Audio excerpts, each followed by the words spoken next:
Okay, hari ni kita akan buat test drive di driving experience di Sepang. Ini adalah kereta daripada Chery. Kita ada Tiggo 8 dan Tiggo 7.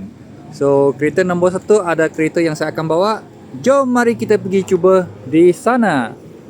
Yang baru dilancarkan oleh Chery Malaysia, Tiggo 7 PHEV dengan harga 129,800 dan Tiggo 8 PHEV dengan harga 159,800. Ini bukan setakat kehebatan enjin 1.5 turbo untuk dua model ini yang dikatakan boleh mencapai perjalanan sejauh 1,200 km dengan sekali full charge dan satu full tank minyak. Tapi apa yang menarik adalah handling dan kestabilan kereta ini dengan ESP sistem dia. Kami pun ke Sepang International Circuit di driving experience untuk buat pandu uji ke atas kedua Tiggo 7 dan Tiggo 8 ini. Semasa kami memandu di litar yang bersempit dan berliku-liku di driving experience di Sepang Circuit, kami dapati tahu Tiggo 7 itu cukup stabil semasa dalam perjalanan yang tajam dan berliku itu.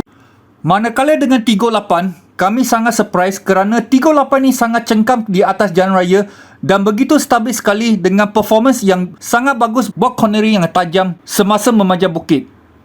Dan ini adalah pandu uji di atas kickback slider. Semasa Tiggo 7 dan Tiggo 8 dalam perjalanan kelajuan 60 km sejam dengan melalui kickback slider itu, kereta itu akan ditendang dan akan hilang kawalan. Dan begitu juga dengan hilang cengkaman di atas jalan raya. Dengan ESP yang ada pada Tiggo 7 dan Tiggo 8 ini yang sangat bagus, walaupun sudah hilang kawalan, akan tetapi dengan cepat sekali kereta tu boleh dan senang sekali dikawal semula dengan teruskan perjalanan. ESP adalah Electronic Stability Program. Sistem ini membantu pemandu mengekalkan kawalan semasa keadaan jalan yang mencabar dengan membetulkan secara automatik semasa terbabas atau kehilangan cengkaman di atas jalan raya. Ini adalah satu pengalaman yang sangat bagus ke atas Tiggo 7 dan Tiggo 8 ini.